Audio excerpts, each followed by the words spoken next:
1, 2, 3, 4. Welcome to Crazy Chester. Welcome to Crazy Chester. Crazy Chester's Radio Hour. Welcome to Crazy Chester. Welcome to Crazy Chester. Crazy Chester's Radio Hour. Yeah, Crazy Chester's Radio Hour. Crazy Chester's Radio Hour. Welcome to the Crazy Chester Radio Hour. My guest today is Charles Rose. Charles Rose is the trombonist, horn arranger, and leader of the Muscle Shoals Horns. And as a member of them and independently, he's worked on records and live performances with a who's who of artists.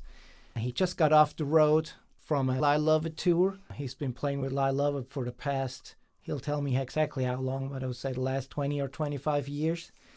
And it's my thrill to have him here as my guest today. Welcome to the Crazy Chester Radio Hour, Charles. Thank you. So you just got off the road with Lyle Lovett, and Lyle has one of the greatest bands, if you ask me, that has not just the four of you horn players, but also drums, bass, cello, fiddle, electric guitar, steel, background vocals, and it's a band that can almost play any style of music. How do you appreciate or experience that particular gig? It is a really good band. Just many what I would consider virtuosos in the band. And so I'm just trying to keep up with the rest of them. And one thing that I like too, in every show, he has a moment where he lets every member in the band shine, either by giving him a solo or a lead vocal or anything like that. How well is that set that you're playing rehearsed? Is that something that's very well planned, or does that happen spontaneously? Well, the set can change every night, and we don't get a set list. Lyle hand writes a set list, and we typically don't get it till maybe 15 minutes before we go on. It's been in recent years fairly consistent, but there are changes every night. Yeah. What's your exact role in that organization besides playing trombone? Because I know you've been writing a lot of the horn arrangements too. Well, that's it. When I started the gig in 1994, they had been together since 1988. And, you know, of course, my good friend Harvey Thompson and Ronnie Eads, who was the original Barry player, and the Muscle Shoals Horns were in the very first horn section. It was just three saxes, alto, tenor, Barry, and Ronnie soon left. And because he wrote a song called Penguins that needed brass, in 94 they added trumpet and trombone. So 1 year it was trumpet, trombone, tenor, and we just kind of took the existing alto, tenor, Barry parts and transposed them to trumpet and trombone and got by that way. And then the following year they added the alto back, and then they paid me to rearrange all the existing charts for that instrumentation. And then since then I have written most every horn chart that's been created. Since then it's been created by me. I wrote 2 new horn charts just this tour that just finished. Yeah, and you've been out most every summer, at least for the past 4 years. And I think this is the 5th summer in a row. It hasn't quite been every summer, and there are some intermittent gigs throughout the year sometimes. You know, this year we did a week in May, and we did a 1 gig in Aspen, Colorado in June, and then the tour was actually about 7 weeks this year. Okay. And you grew up here in Sheffield, in the Muscle Shoals area. What are some of your earliest musical memories growing up? Well, my mother played piano and sang. My father had no musical talent whatsoever, so I think most some of the earliest things I remember are hearing my mother play the piano and sing. She was very good. She could read music. She could also improvise, and she had a record collection. So, I remember listening to a lot of stuff she listened to. And you were not the only one of your brothers who eventually picked up an instrument either, right? We all took piano lessons in elementary school. I had 3 brothers, and I was the third. We all studied piano in elementary school, and then in the school band, we all played a brass instrument. I was going to play trumpet. My brother George, who was 2 years older, was playing trombone and convinced me that I should play trombone also. So my father wanted one of us to play the saxophone, and none of us chose that, So you played in school, and what was the first time you actually considered making that a career, because you eventually studied music too? I think fairly early in high school, maybe by the 10th grade, I just thought I wanted to major in music in college. And my first goal was to be a high school band director. Then you went to college. I went to college, school. My second high school band director, Charles Cobb, had gone to Murray State University in Murray, Kentucky, about a little less than 3 hours away from here. And so I went to Murray. I didn't apply anywhere else, just to Murray. And I started the summer after I graduated high school, the summer of 1968. And I was a bass trombone major for 1 year before switching to tenor trombone. And for one semester, I think, I was a music education major. And then after talking to some of the upperclassmen, I switched to applied music after one semester. And my minor was piano. I had to have a minor instrument, and it was piano since I had a little bit of proficiency in piano from the early piano lessons, and my major was trombone. And you started a band too when you were in college? Yeah, another friend of mine from Sheffield High School, Gary Armstrong, who was 1 year behind me that played trumpet, he and 2 other fellows from Sheffield went to Murray. They came up the following year after I started.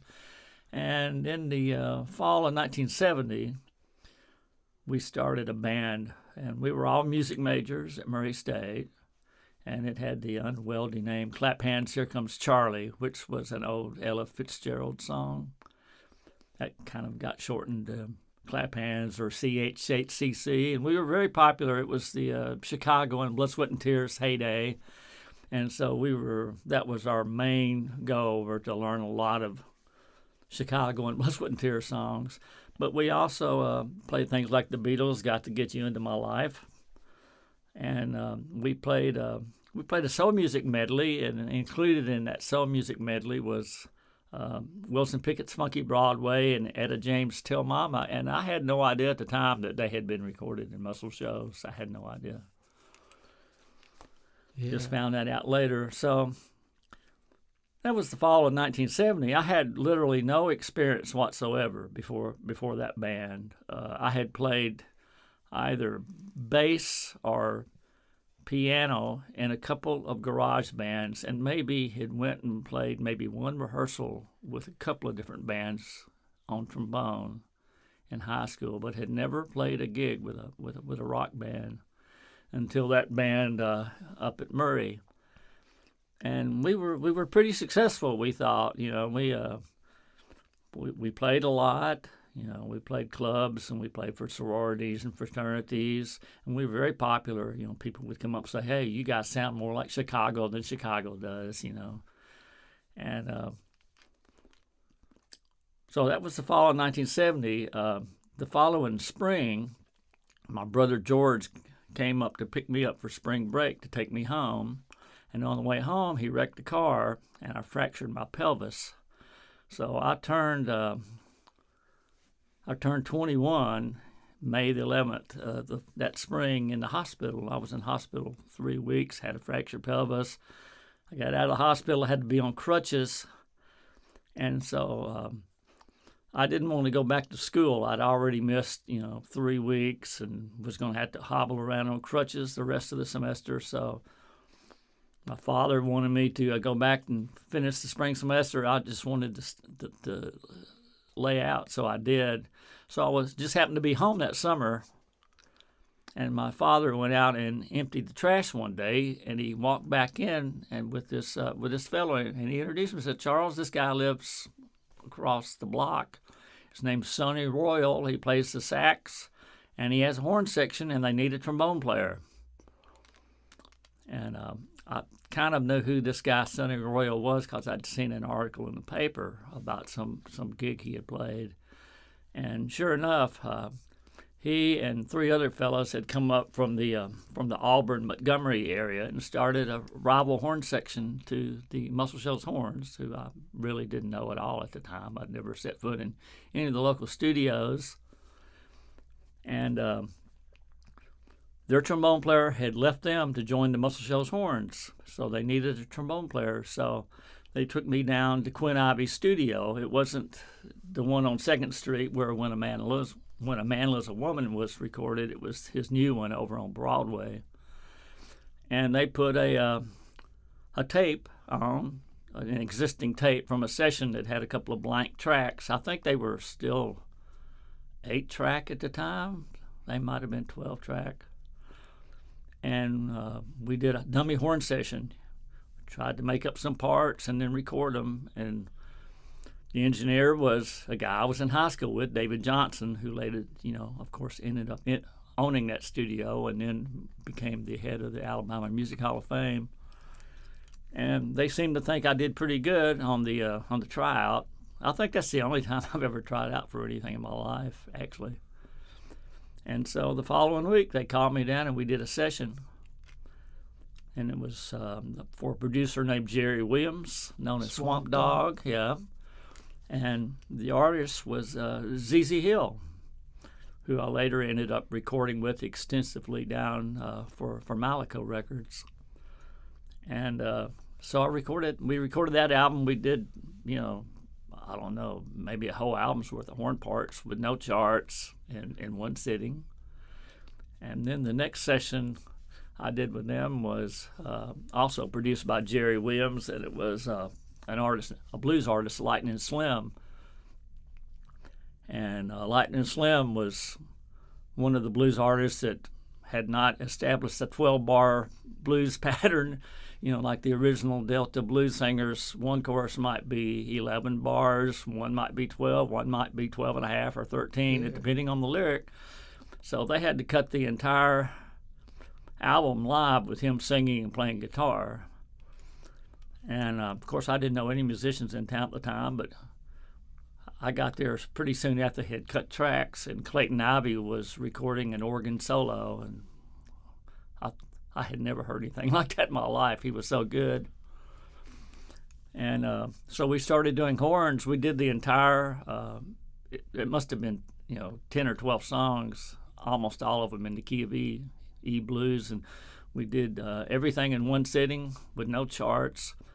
Then I think Jerry actually brought the background singers in and did a couple of background vocals, and then he mixed the entire album. So this entire album was done in one day. And I thought that was my second session, I thought everyone worked that fast. Little did I know that wasn't the case. So I did, many other sessions with them. I started back college in the fall, but I was commuting down and doing sessions with them. So, who was in the horn section besides you and Sonny Royal? Sonny Royal played tenor, and Mike Stow played trumpet. He was the band director at T.M. Rogers, I think, or maybe it was Lauderdale County. And Stacy Goss was the other trumpet, and he was the band director at Brooks High School. Was that unit labeled Muscle Shoals Brass? Yeah, I think at times we were called the Muscle Shoals Brass. Yeah. And I couldn't tell you how many sessions I did with them, but I was back home. I started back college in the fall, and I came home for Christmas break and went over to see Sonny, and he said, "Hey, I just had a call from Jimmy Johnson at Muscle Shoals Sound. He wants me to come by and talk to him." He says, "Come on, you can go with me." And so we went down. This was 3614. We went down to Muscle Shoals Sound, and Sonny introduced me to him. And Jimmy had met my brother George, because my brother George's best friend was Jimmy's younger brother Earl. And George had been to some of the studios and he'd even met Dwayne Allman, several years earlier when he was in town doing sessions, and had a lot of Dwayne Allman stories just before anybody knew who the Allman Brothers was. So Jimmy had met my brother, but had never met me. And when we walked in, Jimmy says, "Oh yeah, I've heard of you. I've heard good things about you," and that surprised me. We said, "I've got a session tonight for this guy Jim Capaldi." Of course, Jim Capaldi was the drummer in Traffic, and he was doing a solo album. And he said, "I want Sonny, I want you and Stacy Goss and Charles to play with the Muscle Shoals Horns on this album." So the three of us came down. The trombonists who had left their section to play with the Muscle Shoals Horns, I guess had already left the Muscle Shoals Horns for some reason. And so it was the three of us plus Harrison Calloway, Ronnie Eads, and Harvey Thompson. And we did that session, and after that session, I started getting calls from the Muscle Shoals Horns the following year. That would have been early '72. So at that point, I was playing with both sections. And at some point, the two trumpet players in the Muscle Shoals Brass, Mike and Stacy, both took jobs elsewhere, and so there was not another section. And I got out of college in the spring of '73 and came back, and my father offered to put me through graduate school, but I thought, well, I've been doing this for a couple of years now, so I thought I would just stick, with the session scene.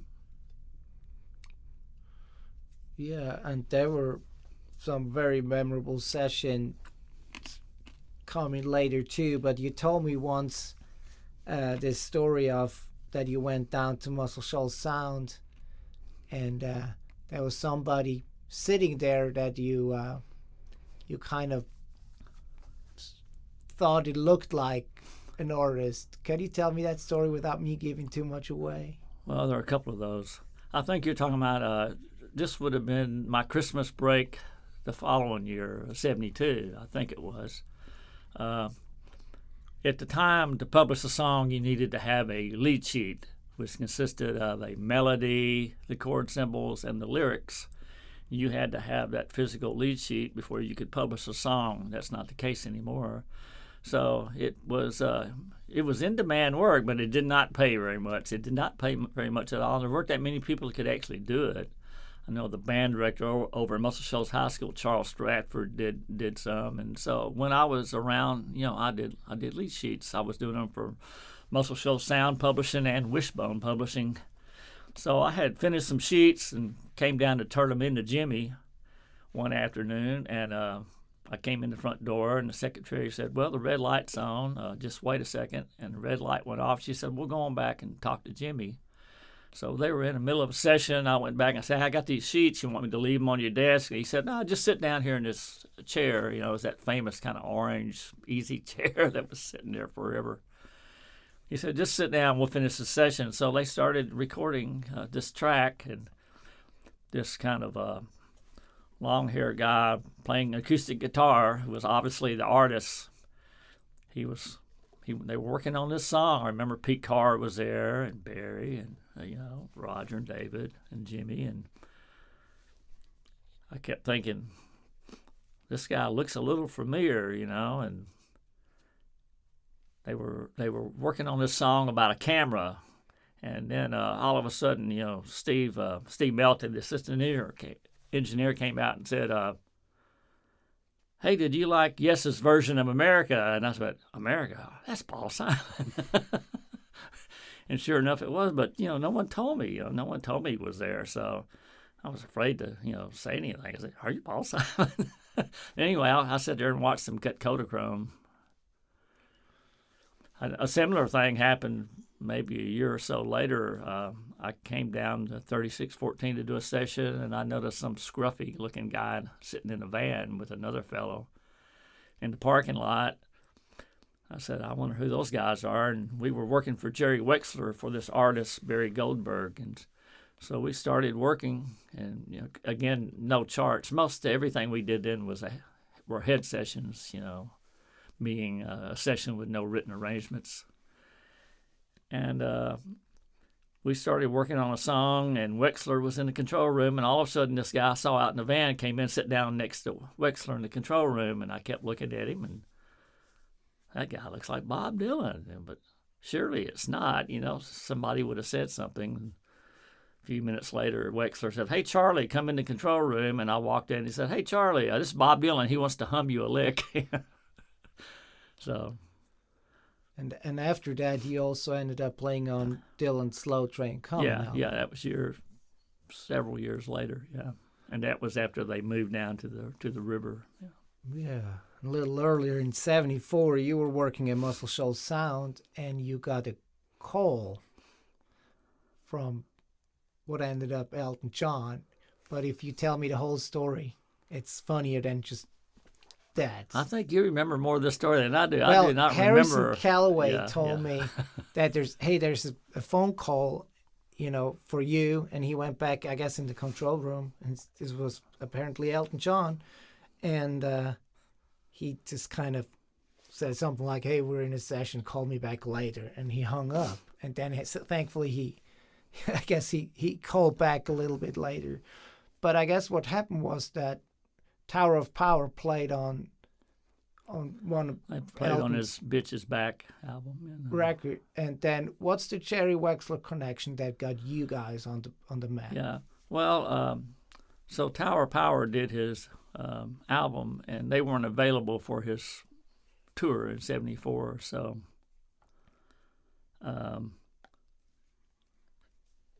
Jerry Wexler's sister-in-law worked for John Reed Productions, who worked for Elton. So they asked, I think her name was Connie, they asked Connie, and said, hey, ask your brother-in-law who's a good horn section. So she asked Jerry Wexler, her brother-in-law, and he said, call the Muscle Shoals Horns. So we got called to do that, and originally we were just going to go out and do about several cities, maybe, I can't remember now, 6 or 8 gigs. And we went out to Los Angeles, and they had some of the Tower Power charts. And then we wrote some, meaning Harrison wrote most of them. He was the arranger then. But I think I remember writing the chart to Honky Cat, which had horn parts, so I remember transcribing that, that's what we played on.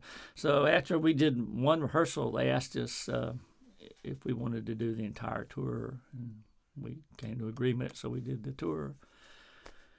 And it seemed like it was a long tour. It seemed like it was 2.5, 3 months long, all over this country and Canada. And then after that tour ended, we went over and did a week in London at the Hammersmith Odeon.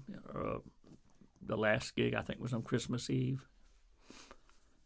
Another thing that was unique about that tour is that John Lennon joined the entourage for a while. How did you meet John, and then he eventually ended up doing a show with Elton and you guys at Madison Square Garden later? Elton had sang on Lennon's single, Whatever Gets You Through the Night. And Elton told, the story is Elton told Lennon that's going to be number one. And John said, no, there's no way it's going to be number one record. And Elton got him to bet that if it went number one, that he would come out and sing on one of his shows that fall. And sure enough, it became number one. So he agreed to come out, and it was Thanksgiving night at Madison Square Garden in New York. Was the gig he did. And, he came out 2 or 3 days earlier, and Elton would base in one city and then fly to the outlying cities. He would base in one city all week. So Lennon came out and got on the plane with us. We had that leased 707 known as the Starship that, Led Zeppelin and many other bands had all leased, to do tours. And we flew over to Boston for a gig, so, Lennon was on the plane with us, going and coming, and at the gig. And I didn't really approach him. There was, a lot of people, and didn't want to bother him, so I didn't really talk to him the entire time. So maybe another day later, a couple of days before Thanksgiving, we were supposed to go down to the record plant to rehearse with him. So a car picked up the horn section at our hotel and took us to the record plant, and we walked in the door. The other 3 guys, always walked slower than I did. I would be in an airport, and I'd look back. They would be like a quarter mile behind me. And at the airport, they walked so slow. So I was the first one, through the door into the studio, and there was Lennon standing there with some of the studio personnel, and Lennon, of course, recognized me from the couple of days before and said, "Oh, the horn section's here." And when I walked up to him, he held out his hand and said, "Hello, I'm John Lennon." And I said, "I was pretty sure that was you." And he was just completely friendly. I read later it was one of the darkest periods of his life. He was separated from Yoko. But he was just completely friendly. And we, of course, we were going to do Whatever Gets You Through the Night and Lucy in the Skies with Diamonds, because that was a single that Elton had out at the time. So those 2 were givens. And Elton wanted him to sing Imagine. And John said, I just don't feel like singing that, So Elton said, "Well, what do you want to sing?" And Lennon didn't, said, "Nothing comes to mind." So that's when I realized Elton was such a Beatles fan, because he just immediately just started playing and singing Beatles songs. He'd play 8 or 12 bars of a song and say, "What about this, John?" And John said, "Nah," and he would play another one. And it seemed like he played about 20 songs, and Lennon each one would go, "Nah, I don't want to do that." And finally he started singing "I Saw Her Standing There," and John says, "Yeah, oh yeah, I remember that, let's do that." Of course, it turns out later that was one of the songs that was completely written by Paul McCartney. Although they all said Lennon McCartney, several songs were independently written. And he didn't seem to mind that at all. So on the show, when he introduced it, he said, "I'd like to do a song by an old estranged fiance of mine." Yeah, and those performances were later released too on an EP, and now they're available on a live double album called Here and There. I think they came out on bootlegs way before they were officially released. We actually recorded at the record plant too, and I've never heard those recordings. They must not have been very suitable. They weren't really set up to record. I think they just hung a mic and recorded. Yeah, well, you never know what still might come out with the passage of time. They're about to reissue the White Album with 3 CDs of bonus material, including all the demos. Yeah, I've been seeing that on Google. So you were mainly a studio horn section, and this was, I think, at that time, the one exception of a long tour you guys did. But you did some more live work. Didn't you play some with Dobie Gray? Well, that was earlier that same year. We had gone up to Quadraphonic and recorded on a Dobie Gray album. And we were asked, this is, I can't remember exactly when, maybe June of '74, we were asked to go out and do a week-long showcase at the Troubadour. And it just was a really great band. David Briggs and Kenny Malone and Mike Leach and Reggie Young and Lonnie Mack and Troy Sills were all in the band. So it was just a really incredibly good rhythm section. And the four of us, the Muscle Shoals Horns, and we were playing every night.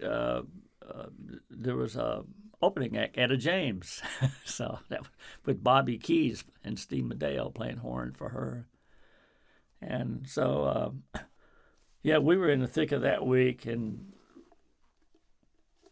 Ronnie's wife called. She was our secretary, and Ronnie and I actually got called to do a session for Paul McCartney that week. He was in Nashville staying at Buddy Killen's. Buddy Killen, of course, produced Joe Tex, and we did a lot of stuff for him originally being here from Florence.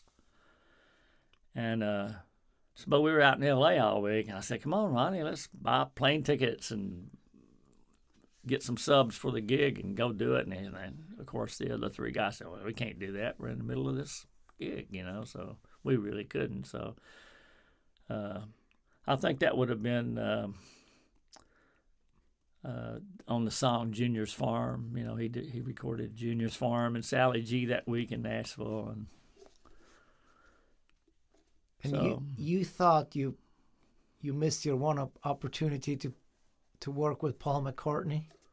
Yeah, that's what I pretty much thought, yeah. But that didn't turn out that way for you, because early this year you actually ended up working for him. Yeah. I guess right before Christmas, I got a call, and we were recommended to his producer, and so I knew that was a possibility for, I don't know, 3 weeks or so, and then finally, maybe about the end of the first week in January, I got a call that they definitely wants to come out in about 2.5 weeks. So we went out late January to Los Angeles and worked 6 hours. We recorded parts on 6 different songs, and I think at least 3 of them are on the album. I knew he had many more songs in the can than would end up on his next album. Yeah, and one of them is the single "Come On to Me," which were the Horns is heavily featured on it too. I wouldn't say heavily, but we're on there. Yeah, well, there's a horn break at least. And yeah, that's a big thrill. Yeah, and I'm a several lifelong Beatles fan. I think my brother George and I actually bought the first Beatles album that was ever sold at Muscle Shoals down at Quinn Ivy's Toontown on 2nd Street in Sheffield. We haunted them every day for like 3 weeks until the album came in. It was the VJ album, which is roughly equivalent of it was called Introducing the Beatles. It's roughly the equivalent of the Capitals' Meet the Beatles. Yeah. So Paul McCartney, obviously, that must be one of the bucket list type of records. But I know you guys, no matter who you work for, you're always on top of it. You're always really well prepared. Not particularly the McCartney session where you actually ended up doing head arrangements, but you also most of the time write the horn arrangements for the section.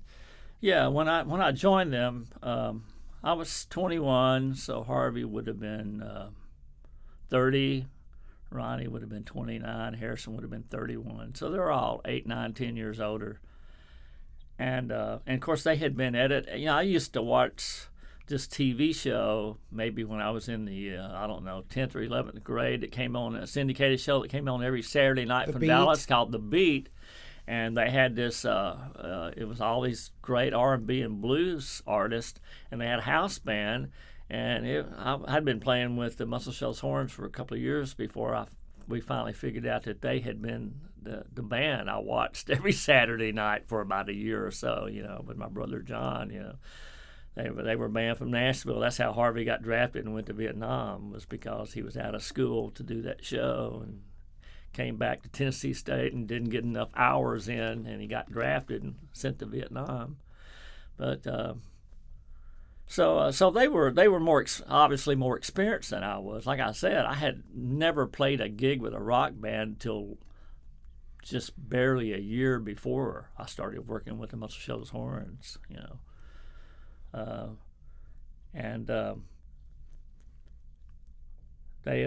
first thing I learned, I think, was how to play a short note really short.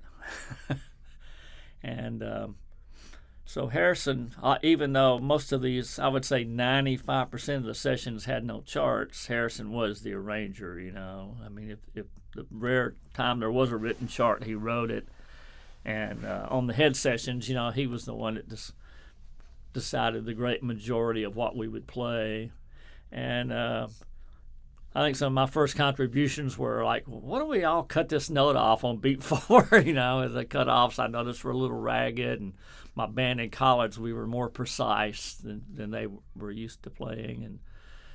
And then at some point, I remember I offered a suggestion on a lick, in the first year. Maybe I was playing with the Muscle Shoals Horns, and just Harrison just looked at me like, "Are you crazy? Or are you actually, think like a good lick?" And he gave me this look, just scared the hell out of me. So I didn't say anything else for another year. Just did what I was told. And one day we were working on a session. I can't remember who it was, but it was down at Muscle Shoals Sound's Studio B. They had bought the old Quinn Ivy studio on 2nd Street, where When a Man Loves a Woman was recorded.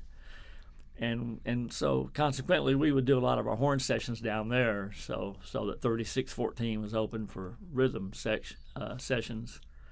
And I remember being down there, and I think it was Jerry Wexler and Barry Beckett were producing something, and when we harmonized something, prior to that, it was just everybody would just kind of grab a part. We kind of knew what the top note was, and everyone else would just try to grab a harmony note, and we just, mess around with it till it seemed acceptable.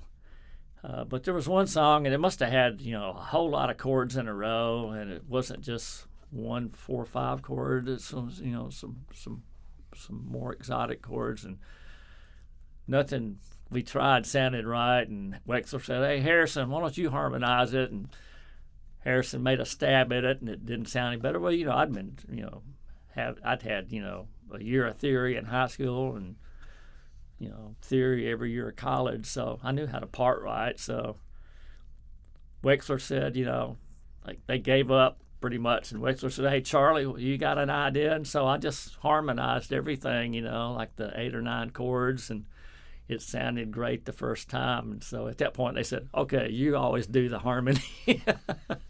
So Harrison would mostly still come up with the riffs and the licks and stuff, and I would always figure out how to harmonize everything. Then after Clayton, Ivy, and Terry Whitford opened up Wishbone, I got a call from Clayton and said, "Listen, we're going to be doing a lot of sessions, and I want you to help me arrange string and horn parts." So I started working with Clayton. And so I started, writing more parts. So through the 70s, I started, mostly at Wishbone, but I was, we started playing some of my charts, and then at some point, I just started writing more and more, Yeah, and that's not just like for 4 horns or strings. Recently, you did a whole orchestral project for Mac McAnally, for example, with like 60 or 80 pieces. So I did eight arrangements for small orchestra, string section, and 6 brass and 7 woodwinds, and percussion. And then I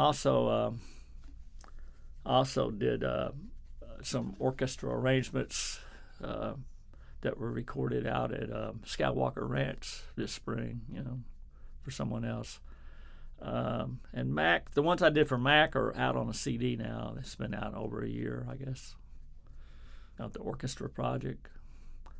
There might be, I think, 16 arrangements on there, and I did half of them.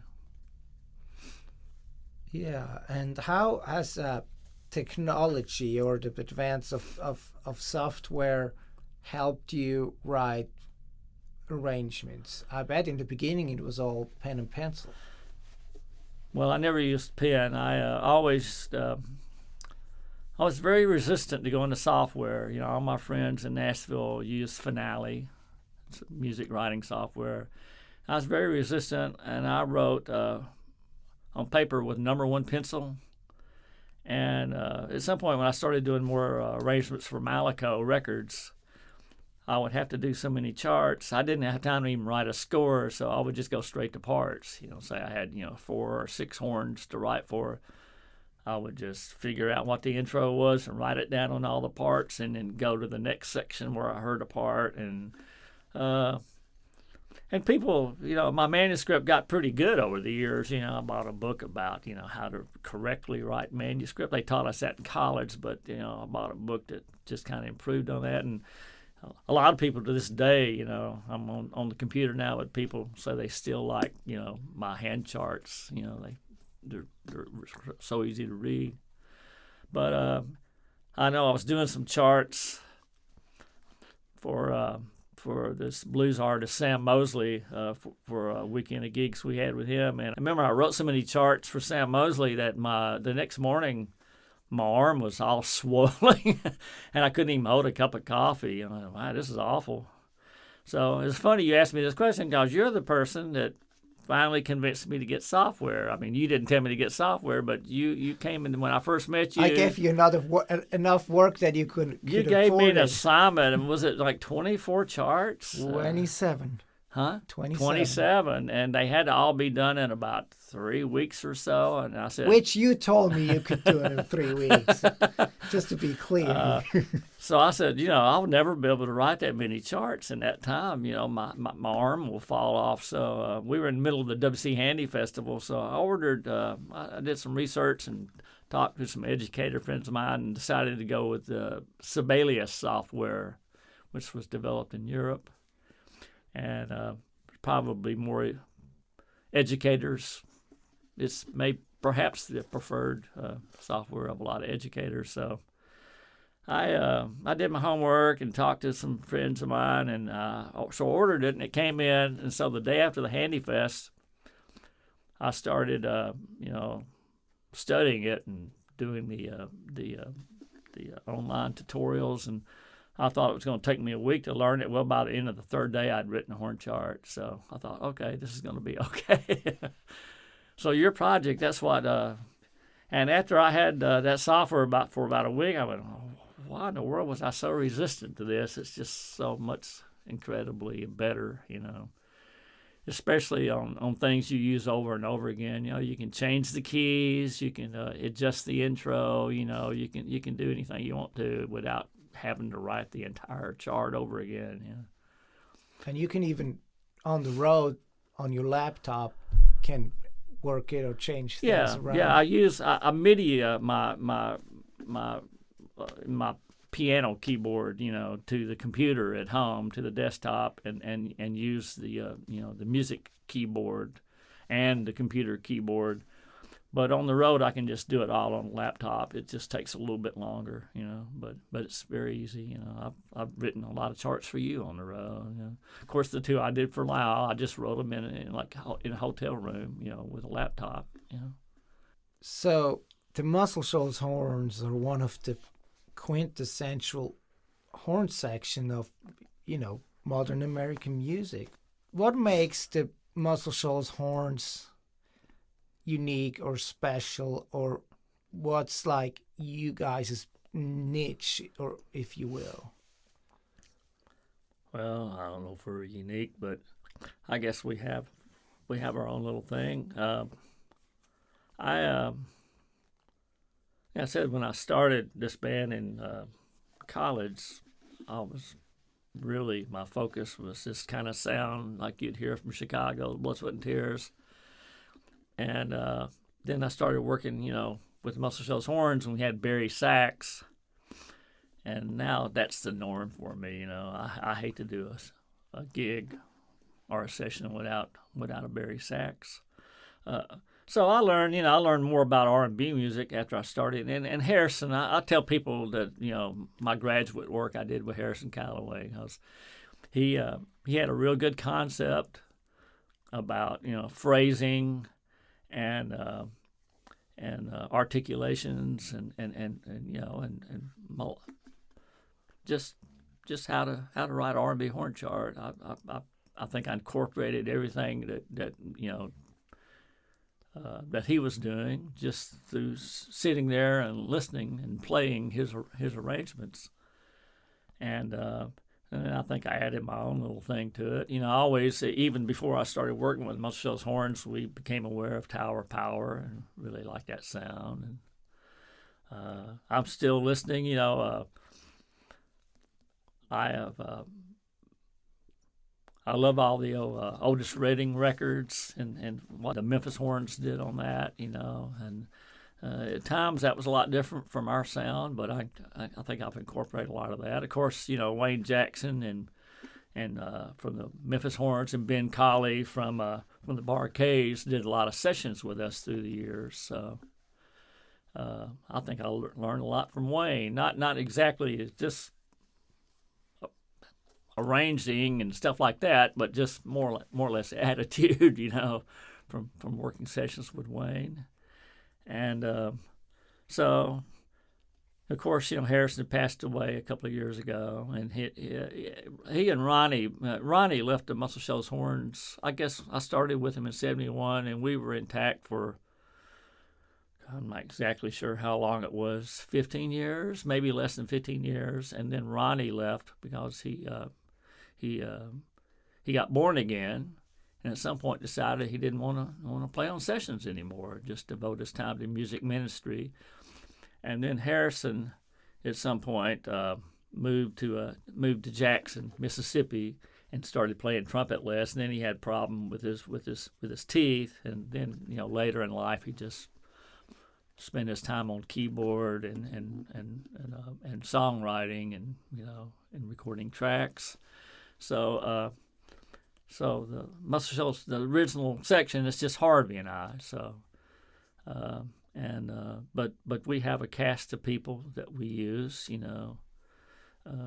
So Steve Herman and Doug Moffett from Nashville are trumpet and Barry, respectively, on a great deal of the things we do. Many other people too. Jim Horn on Barry sax through the years, and Benny Shashelsky, Jim Williamson on trumpet, Steve Patrick on trumpet, Mike Haynes on trumpet. Just a lot of people. If I wrote down all the people that played with us, all the horn players, I don't know, it'd be over 50 or 60 people, I guess. Yeah. But I tell people now, I think the Muscle Shoals Horns pretty much exist in my head. It's like everything I've learned since 1971, or 70, it's just in my head. So, to me, well, you got to have people that have the concept and can phrase, play in tune, phrase, articulate, and play in time. But to me, it starts with the arrangement, whether it comes straight out of your head or from a chart you've written. It starts with the arrangement. If the arrangement's not there, you don't have anything. The concept's not there. Yeah. So Harrison told me that when they started the Muscle Shoals Horns in '70, and I guess previously to that, some of them were part of the Fame Gang. And then they tried different trombone all players. Three of them, yeah. Harrison and Ronnie and Harvey, of course, were all in. Came down to work for Rick Holler in the Fame Gang. But he told me, and then they tried a few trombone players too. And he told me when Charles joined us, or when Charles started playing with us, he knew that the section was there and that the blend was what it needed to be great. From like the other perspective of the new element coming in, did you get that perception too, that like the four of you just had a unique thing that worked really well? Well, I don't know if I appreciated it as much at the time as I do looking back, But yeah, we did have a little thing going on, and I told when I spoke at Harrison's funeral, Harrison was the heart and soul of the section. He was the most motivated. When we did our 3 albums, he wrote the majority of the material and sang the vocals. And he had a passion. I mean, he was always looking. I know he wrote the song "Bumped Your Booty." That was that on our second album, but he was so big on that. He thought that was going to be that was just a great hook, and then the record was slow coming out, and Casey and the Sunshine Band had "Shake, Shake, Shake Your Booty" come out. Harrison was just so tore up, and came out, earlier with a similar idea, So you mentioned that you ended up recording 3 albums as the Muscle Shoals Horns. How did you guys become artists? Did somebody just offer you a deal, or is that something you guys actively pursued? I think Barry Beckett was responsible. I might be wrong, but I think our first album, Barry's the one that decided that he wanted to produce us, and I think we were his first solo production. I think before that he had produced he produced Mel and Tim with Roger Hawkins, and then he produced a series of projects with Jerry Wexler. But I'm thinking the Muscle Shoals Horns, our Bang Records album, was his first solo production. We would go over to Barry's house and work on material, I remember all summer, I guess would that have been 75, and he's the one that shopped it and got us the deal with Bang. I think I'm correct about that. He produced our second album also, which and then the third album. Fred Foster from Monument Records had, and I think Ronnie had probably instigated that project. And Barry and Fred couldn't come up in agreement with producer's fee on that, so we ended up self-producing the third album, with Fred as executive producer. Unfortunately, the week the album came out, Monument Records went bankrupt. Yeah. Did you guys do some live shows with Arthur Alexander as the Muscle Shoals Horns? We did one. We did that album came out in '76, and the single "Born to Get Down" was, I think maybe it was #1 in Miami. That summer of '76. Man, it was high on the Billboard R&B single chart. I think it got to be something like 8 on the R&B chart. And so we went down to Florida twice, some short little runs. And then we did a gig later that summer at, I know we did one at the Von Braun Center, opening for, who was it, Parliament Funkadelic or somebody like that. And then we did a show out at the Lister Hill Credit Union with Arthur Alexander, and we backed him up also, our band. We had a good band. Bob Ray and Ken Bell, who had played on the record, were both in the band, And we did this gig, and it didn't get promoted very much, and it wasn't well attended. And after we paid, for the hall and the PA and paid, our rhythm section, I think the 4 of us were going to split half, and Arthur was going to get the other half. I think Arthur's half, after we paid the band and the expenses, was, I don't know, something like $28. So the 4 of us split, the other 28. And it is awful, but I just remember Arthur just looking at this $28 or whatever it was, and holding it and looking at it and going, "I don't understand," or something to that effect. I don't know. It was awful, but that was the first time I played with Arthur. The second time was very unusual. We had done several Alabama Music Hall of Fame induction shows, so this is somewhere in the 80s. But they still didn't have the building, the museum. So when they finally built the building there in Tuscumbia, and it was going to be like the grand opening, David Johnson called me, and the band for the induction ceremonies had always been kind of an all-star band, David Hood and the Muscle Shoals Horns, and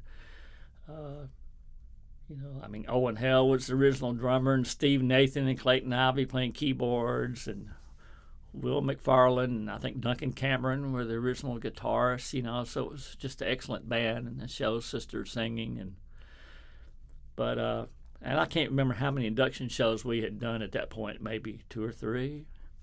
But when they had the grand opening, David had absolutely no budget, So he called me and said, "Charles, I want you to put together a band and do this show, but I don't have much budget." So he told me how much money he had, and it wasn't very much. So I decided just to do it with my gig band. So I had a gig band at the time, and then I booked a trumpet player, Gary Armstrong, who I mentioned went to Sheffield and Murray, and we played in the Chicago band at Murray. I booked him and a Barry player from Nashville, and Harvey and I, and a couple of other people. I think Barry Billings I booked. Other than that, it was just my gig band, and there were like 28 or 29 songs. Clarence Carter was coming, William Lee Golden, Arthur Alexander, I can't remember who else, but there must have been like 10 artists. And we only had one rehearsal. I wrote all these charts, rhythm and horn charts, and we had one rehearsal down at Muscle Shoals Sound on the River the night before, one really long rehearsal. And the first time we saw the artists was when they walked on the stage that day. We were out there, on a temporary stage on the side of the building, and no rehearsal with the artists. I had to just kind of guess how we were going to end songs and write endings. And so the first time I saw any artist was when they walked up on stage to perform, and it went amazingly well. I don't think we had any really bad train wrecks, But Arthur came up and we sang, we did 3 songs with him. And then I later, when I read the book about him, which I'm quoted in a little bit, he talked about how disappointed he was that day when he went there and there was no exhibit about him, in the museum, But that was why that was the last time I saw Arthur, was there at the Hall of Fame that day. One of the other artists you did some touring with was John Denver, right? Yeah, John Denver. We went down. This is after Ronnie left our section, and Jim Horn moved to Nashville, and we started doing projects with him. And so he booked us, Harvey and Harrison and I, and him on John Denver. He was in John Denver's band, and so we went down to Miami and did a session for him. I remember this is after Bob Marley died, but the rhythm section on these songs we were working on was the Wailers, So they put down the tracks and we put down horns, and so through that session we went out and did, for a couple of summers, just gigs, not an entire tour, but just gigs here and there, And then after that, you had the Chuck Rivers band for a while. Yeah, Chuck Rivers was just kind of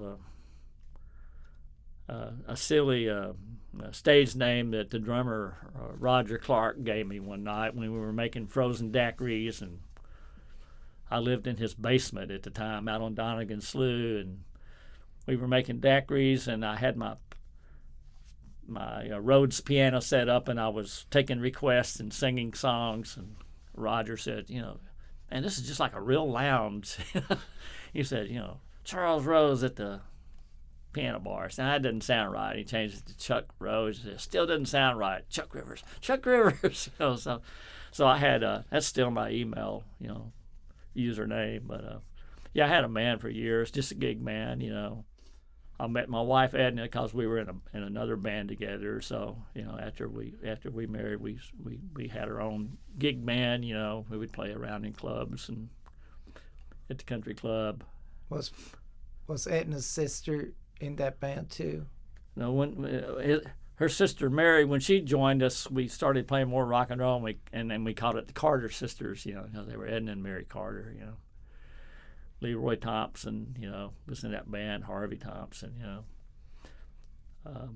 John Willis played guitar. Don Strigley played guitar. Duncan Cameron even subbed a lot in that band, And then you eventually had the Muscle Shoals Solo Review for a while. Yeah, Mickey Buckins and I started that, and that was one of my favorite bands I've ever had. Started that in the late '90s, and we would have a little CD we made, playing live down at the studio. But that was a great band. I played, a lot of the big R&B songs from Memphis and Muscle Shoals and elsewhere. And Mickey was the co-leader, and he sang all the male songs. Yeah, he and Mary Mason sang the female, and Kelvin Holly and Scott Boyer also. One of the other of them would be there, and they would sing a few songs also.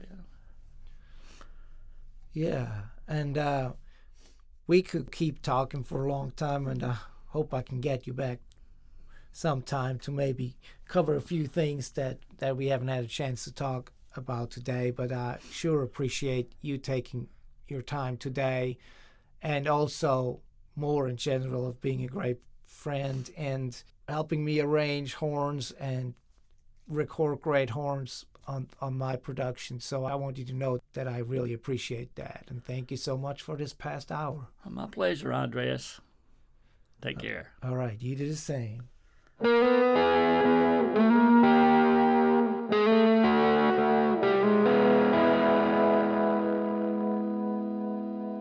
This is the 36th episode of the Crazy Chester Radio Hour. We taped it at the NuttHouse recording studio in Sheffield, Alabama.